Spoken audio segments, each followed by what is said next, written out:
My name is Fallon Orr. I am a senior in the Virtual Technology and Design department, and from a young age I had always been very interested in art.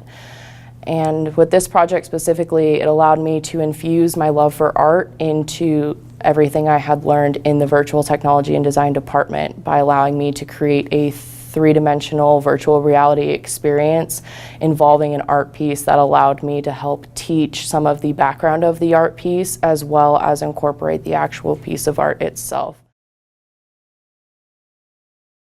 For this project, I really wanted to explore how I could incorporate a more interactive experience into something that is typically a gallery setting.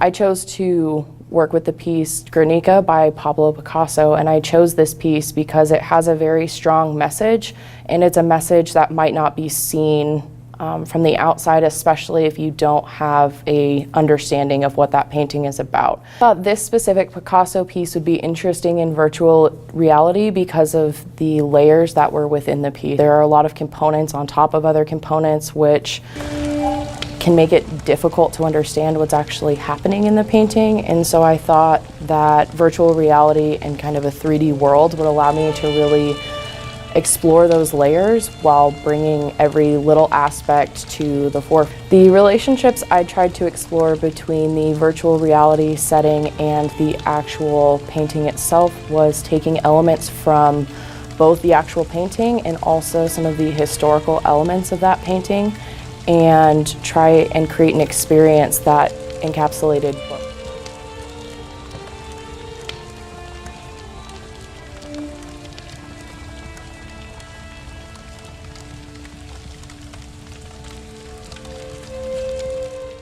One of the main goals for this piece was for me to kind of recreate the city of Guernica where this bombing took place, the whole event that inspired the painting by Picasso.